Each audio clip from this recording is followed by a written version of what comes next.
5 उप प्राण कौन कौन से हैं? पहला उप प्राण क्रकल। क्या नाम बोला? क्रकल। क्रकल के नीचे रा का ला, क्रकल। क्रकल का के नीचे रा, फिर का, फिर ला, क्रकल। और ये उप प्राण है, जैसे प्रधानमंत्री के साथ उप प्रधानमंत्री होते हैं, अध्यक्ष के साथ उपाध्यक्ष होते हैं, उसी प्रकार ये पांचों उप प्राण जो हैं हमारे मुख्य प्राणों के उप प्राण हैं। ये उसके बहुत सारे कार्य ये करते हैं। तो क्रकल, दूसरा है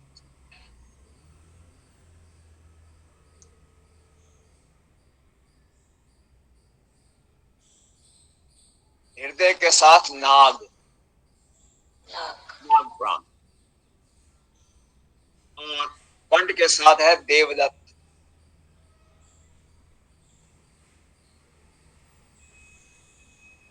कंठ के साथ देवदत्त। और पांचवा उप प्राण है कूर्म। कूर्म मैं बताना रह गया मेरा। कूर्म है। अब दोबारा एक बार समझ लीजिए। पहला कूर्म, क्रकल, नाग, देवदत्त, और पांचवा है धनंजय। है जी, धनंजय। अर्जुन का नाम सुना ना आपने? अर्जुन का एक नाम धनंजय भी है। तो धनंजय बहुत, सभी पांचों प्राण बहुत ही महत्वपूर्ण हैं। सभी के अपने अपने कार्य हैं। अब इनके कार्य भी समझ लीजिए। कूर्म जो है ये अपान का उपप्राण है। अपान का उपप्राण कूर्म। यह हमारे नाभि का क्षेत्र, तो आपको नाभि से नीचे वाला क्षेत्र इसका एरिया है। और इसका मुख्य कार्य जो रहता है वो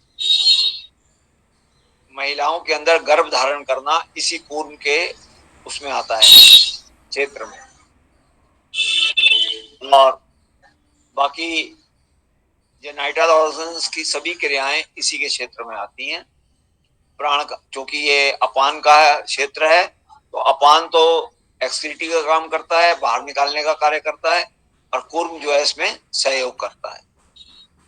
अब दूसरा है क्रकल। क्रकल प्राण जो जुड़ा हुआ है वो हमारे समान प्राण के साथ उसका उप प्राण है।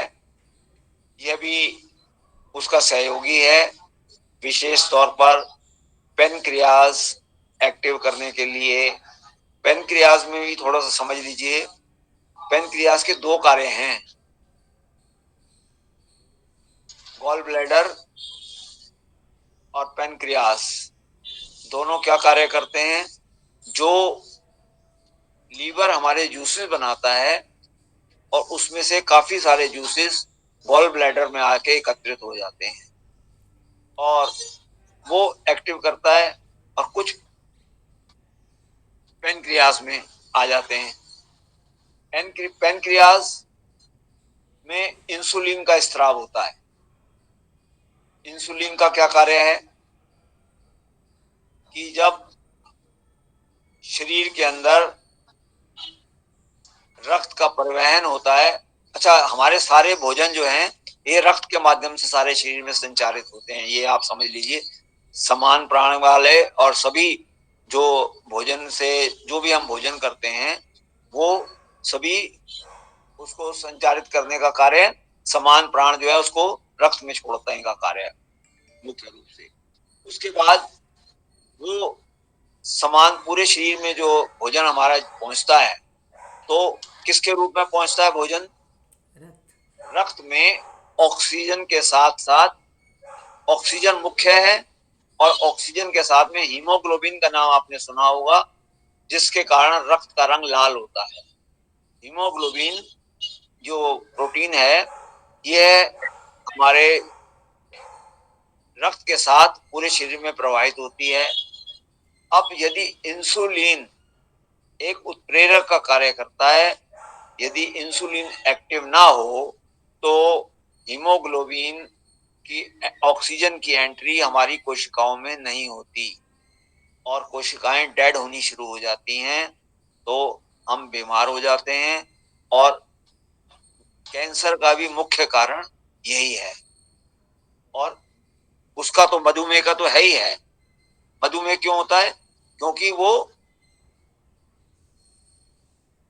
इंसुलिन सीक्रेशन नहीं हुआ, रक्त जो है उसमें नहीं पहुंचा, ऑक्सीजन नहीं पहुंची पूरे तरीके से रक्त के साथ साथ, तो फिर वो जो उसके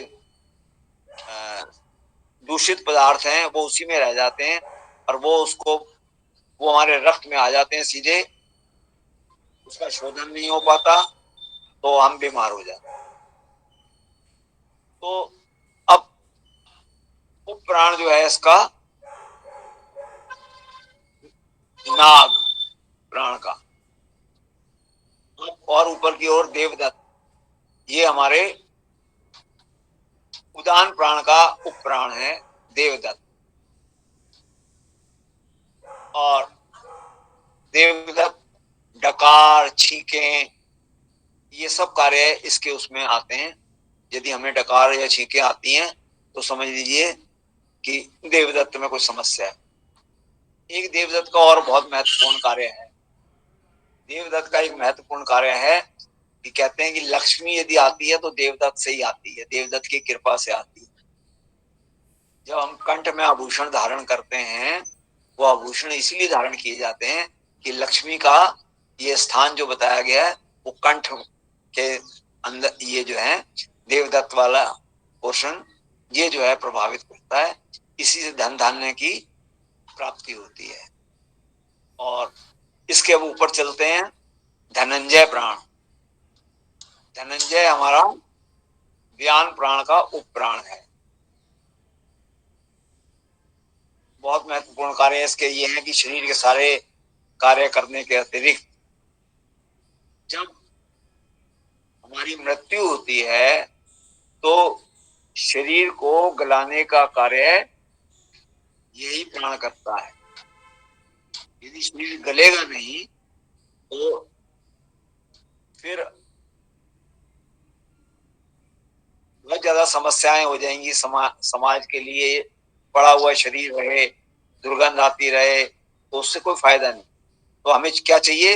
व्यान प्राण जो है, व्यान प्राण का उपप्राण धनंजय, ये शुद्धता का कार्य करता है एक तरीके से, और इसके अतिरिक्त हमारे मस्तिष्क को जागृत करने का कार्य करता है और हम स्वस्थ रहते हैं। ये थे 5 प्राण, 5 उपप्राण। फिर भी यदि कोई प्रश्न हो, कोई मेरे से छूट भी गया हो तो धन्यवाद बहुत बहुत आपका। ये लिखा वो तो था।